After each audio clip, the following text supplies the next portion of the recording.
Hey everybody, we're here at Main Line Overland, one of our good customers in Charlotte, North Carolina, and we're going to be doing a big brake kit install on this Mercedes Sprinter van. So what we've got on the table in front of us here is we're starting with a 6-piston billet aluminum caliper. We've got the larger brake pads, so the performance brake pads giving the additional surface area. We've got the 350 millimeter 13.7 inch larger rotors. We're going to go through all of these components as we do the installation. Also included in kit is all the accessories, so the mounting brackets, the braided brake lines. We've got a really cool little installation thing that we do here when you're mounting the brake lines. So all of that in the kit, and we're going to walk through it. Each time we install something, I'll give you the features and benefits of why that's important on such a heavy van where you've got this additional weight. That means additional temperature. So we want to cool the brakes better, but we also want to give you that better stopping and better performance when it comes to the braking.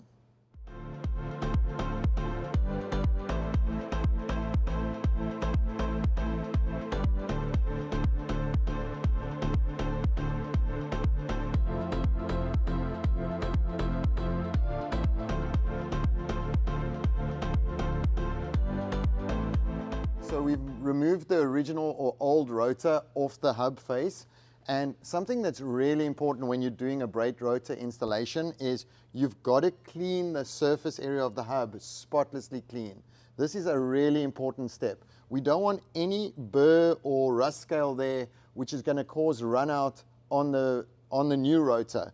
So what we're going to do is we're going to get that all cleaned up now. Just an extra note on a 4x4. This spigot area is also critical to clean, because as you're pushing on the new rotor, if there's rust scale here, you can then pull that on and then have it on the hub surface. So we're going to get it all cleaned up now and then show you what that looks like.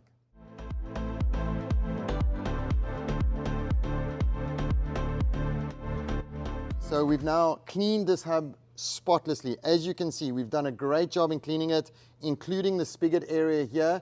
So this hub surface is now ready to receive the rotor, so we're mating in a clean way, having no run out there. So this is exactly how the hub needs to look before the new rotor goes on.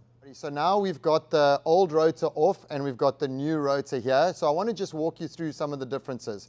Firstly, let's just look at the size.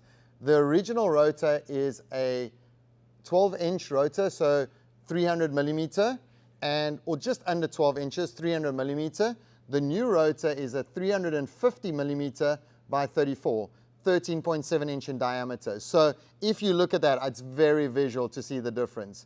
Why is that important? So the first reason is it's a bigger storage unit, okay? So if you consider that weight is our enemy in the brake system, that allows more storage of heat. So you can just see that with the kind of weight that we're running on this truck, it's a big difference. Secondly, we have internal cooling vanes in every rotor, but on the Powerbrake kit, we have curved internal cooling vanes. So what that's going to do is we want to suck as much air as possible into the rotor and then flow it over those internal vanes to bring temperatures down. So think of it as a centrifugal pump. We want to suck air in, flow it over. The original rotor also has cooling vanes, but they're not angled or curved. So essentially, that's a cost thing on an OEM manufacturer. They only have to make one tool at the foundry, where we need a left rotor and a right rotor tooling. So that's a big difference. Then every single rotor has got our temperature measurement paint on it. And the way that works is it will hold the highest temperature that the rotor has ever been to. And why is that important?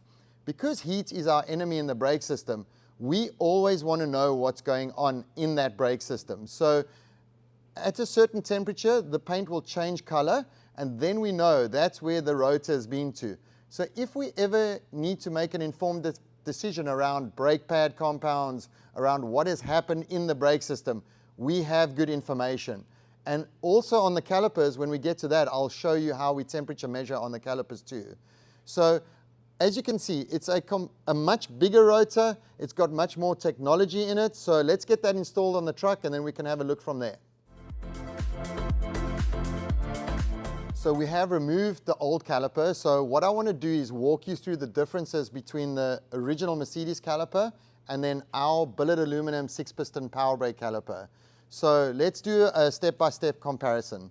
So the first thing is the weight. I don't have a scale, but I can tell you just physically picking up this caliper, this cast iron caliper, it's just so much heavier than what the billet aluminum is. And why is that important? It's important because we don't want to add to the rotational mass or the unsprung weight around the wheel. What we want to do is we want to help that situation. We want your suspension to work better. So going lighter, as long as we keep the strength or go stronger, that's an important step to do. Then, if you have a look inside the caliper here, every single original caliper has got these rubbishy boots that stop muck and dirt going in towards the pressure seal. So that's an important thing. The problem that we have on a 4x4 is those boots, especially with all the weight and the temperature that we're creating, those boots get brittle and they crumble away. So then you're on a dirt road or on a trail and all of that muck is going in towards the pressure seal.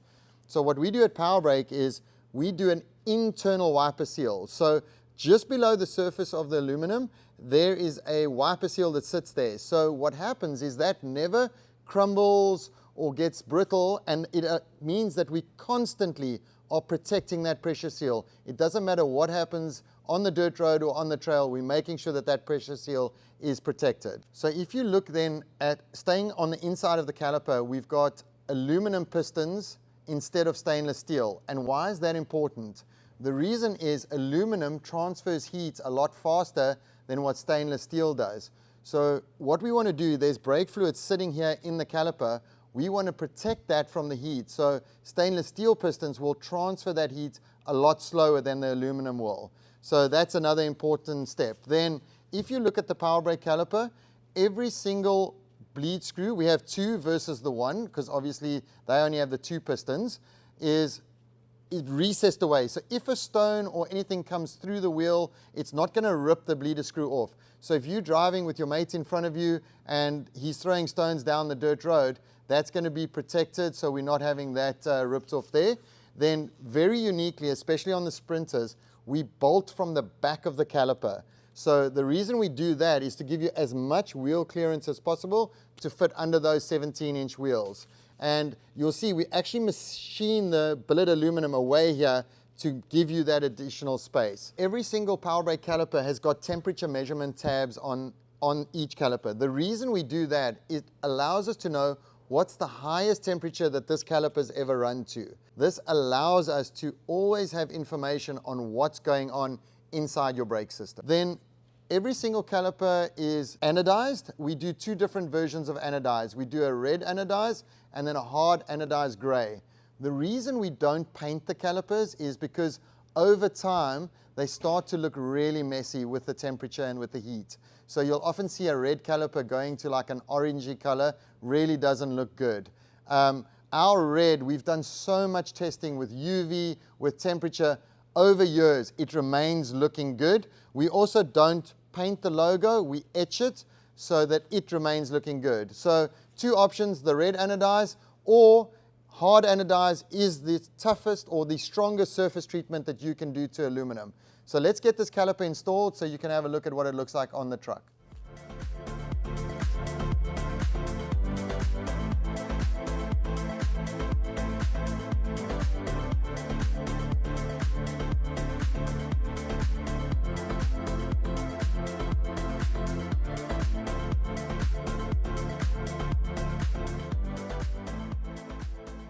So what we've done now, we've installed the braided brake line. So it's a stainless steel braided line. And that again is going to be very important for modulation and pedal feel. It will not stop the vehicle any faster or any better, but it will give you that modulation and that pedal feel. So what we do on the Sprinters is we actually do, for the guys that have done a suspension lift, we actually do this really nice drop down bracket that allows you to relocate the steel line and then drops that down so that we can put in the braided brake line over there. That's really important because what you're going to see when you're doing the install, we want to be at full droop, and then we're also going to do full lock to check both ways to make sure that the braided line is not pulling in any way. So we're about to go now and start bleeding the system. So starting with this, because of the recessed bleeder screws, we've got this wrench that comes in the kit, and then we've got the tube that will go through, and we'll drop that onto the bleeder screw and then starting the bleeding process. Once the vehicle's bled, then we will take it for a short drive and then come back, put the vehicle back on the lift, drop the wheels off again and do what we call a service bleed. We want to get that last little bit of air out just to make sure that we've got that pedal feel and modulation at the best way possible. So with the hydraulics on a Powerbrake kit, you don't need to change the master cylinders or anything like that. We've done all the hydraulic calculations by our engineering team. All the piston ratios are correct, so the hydraulics do not need to be changed. In the old days, there were guys with Jeeps that say you need to do this master cylinder, then put that booster. All of that's done, so there's no hydraulic changes needed for any Powerbrake kits. So we want to just thank the guys from Main Line Overland in Charlotte for doing this install with us. Go check out their website. It's mainlineoverland.com if you want to get a Powerbrake kit for your Sprinter, or hit them up. They've got branches in New Hampshire, Pennsylvania, and North Carolina. This kit is going to be amazing for this heavy vehicle. We're looking forward to the customer driving it. If you want any more information, check out our website. It's powerbrake.us.